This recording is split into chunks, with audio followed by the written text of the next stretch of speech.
Lahat ay walang kabuluhan. Nakausap ko minsan ang isang tao, mga kaibigan, na may taning ng buhay at ilang mga araw na lang siya ay mamamatay na. At tinanong ko siya kung ano ang gusto niyang hilingin at sinabi niya, mga kaibigan, wala siyang ibang hinihiling kundi mapasa kanya si Jesucristo. Oo mga kaibigan, napakasarap mamuhay sa mundo at mayroon tayong iba't ibang prioridad sa mundong ito, na ang priority natin, mga kaibigan, ay umunlad ang buhay, magkaroon ng masayang pamilya, magampanan ang tungkulin bilang isang mag-aaral, magkaroon ng marangyang buhay na may bahay, kotse at maunlad na katayuan sa buhay. Ngunit ang lahat, mga kaibigan, ay hahantong sa kamatayan at wala tayong ibang choice kundi i-prioritize ang mga bagay at mapupunta ang mga bagay na ito, mga kaibigan, sa walang kabuluhan. Mangangaral 1 verse 1 to 12.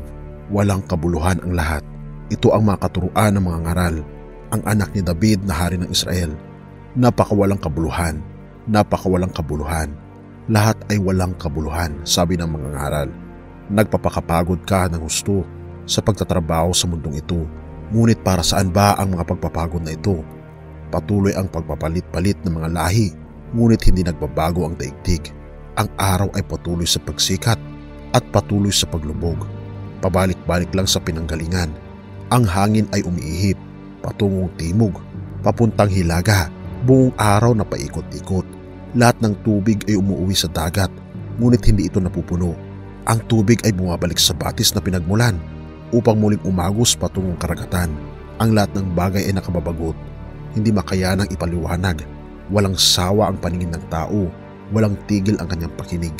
Ang naganap noon ay nangyayari rin ngayon. Ang mga nagawa noon ay nagagawa rin ngayon. Walang bagong nangyayari sa mundong ito. Ang sabi ng iba, halikayo, ito'y bago. Ngunit naganap na iyon noong di pa tayo tao.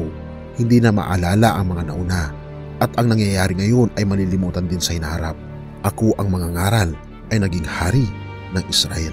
Oo mga kaibigan, ito ang payo ni Haring Solomon sa ating lahat, na ang lahat ng bagay ay walang kabuluhan, na ang cycle ng tao ay paulit-ulit lang. Tayo'y may papanganak, magiging bata, mag-aaral, magkakaroon ng pamilya, tatanda at mamamatay.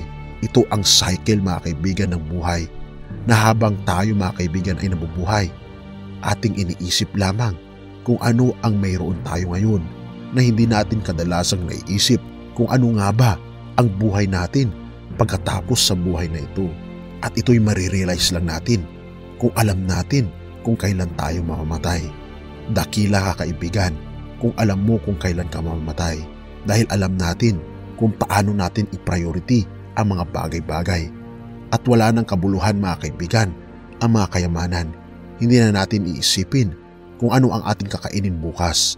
Hindi na natin iisipin ang ating mga business meeting sa susunod na linggo, dahil may taning na ating buhay at ang ating isipin na lang ay ang krus ng ating Panginoong Jesucristo, ang kanyang pag-ibig sa atin, na katulad ng kaibigan ko na nooy malapit ng mamatay.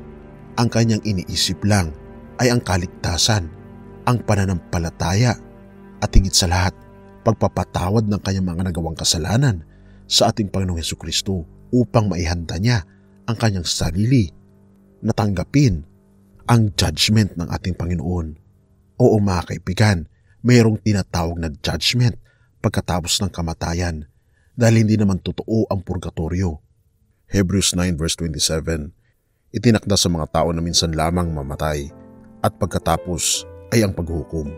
Oo mga kaibigan, lahat tayo ay hahantong sa kamatayan at pagkatapos ito ay naghihintay sa atin ang paghukom. Walang purgatorio, mga kaibigan, na tinatawag, sapagkat ang lahat, mga kaibigan, ay huhukman ng ating Panginoon kung tayo ba ay para sa langit o para sa impyerno. Ngunit ito ang magandang balita sa Hebrews 9 verse 28. Gayon din naman si Kristo'y minsay lamang inihandog upang pawiin ang mga kasalanan ng mga tao. Siya'y muling darating, hindi upang muling ihandog dahil sa kasalanan, kundi upang iligtas ang mga naghihintay sa Kanya. Mga kaibigan, ano ang priority natin sa mundong ito? Nais ng ating Panginoon na maging handa tayo araw-araw dahil karamihan sa atin ay hindi natin alam kung kailan tayo mamamatay. Nais ng ating Panginoon na habang lumilipas ang iyong mga araw, ay araw-araw din nating i-reconcile ang ating mga kasalanan at lumapit sa ating Panginoong Diyos at manampalataya sa ating Panginoong Hesukristo. At habang tayo ay gumagawa ng ating mga ginagawa sa araw-araw, isama natin ang ating Panginoong Hesukristo. Gawin natin siyang priority sa lahat ng bagay. Sa paggising mo sa umaga, siya ang iyong prioridad. Sa iyong pagkain ng iyong mga pagkain, siya ang iyong prioridad. Sa lahat ng mga plano mo sa buhay na ito, siya ang iyong prioridad dahil siya ang magtutungo ng ating mga landasin patungo sa kaligtasan, patungo sa langit na bayan. At upang mapuno ang ating mga puso ng lubos-lubos na kagalakan, ay patirahin natin si Hesukristo sa ating puso at magpasakop tayo sa kanyang mga kagustuhan. Basahin natin ang kanyang love letter, ang Biblia sa atin, upang tayo ay tumibay sa ating pananampalataya sa kanya at ibaon natin ang ating mga paa sa kanyang mga pangako na hindi niya tayo pababayaan. Dahil ang lahat ng mga bagay ay walang kabuluhan. Tulad lamang ito ng paghabol sa hangin na katulad ng sinasabi ni Haring Solomon sa kanyang sulat sa Ecclesiastes. Ang lahat ay walang kabuluhan. Ang katalinuhan ay walang kabuluhan. Ang kalakasan ay walang kabuluhan. Ang lahat ng mga bagay na minimithi natin sa lupang ito ay walang kabuluhan kung wala si Hesukristo sa ating buhay.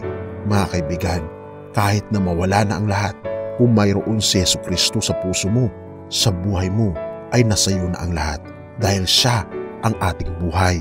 Mula nung nakaraan at ngayon at magpakailanman, siya, si Hesukristo, ang ating tagapagligtas, ang magbibigay sa atin ng lubos-lubos na kagalakan, hindi lamang sa lupang ito, kundi hanggang sa langit na bayan, magpakailanman. Purihin ang Diyos at salamat kaibigan sa iyong panunood.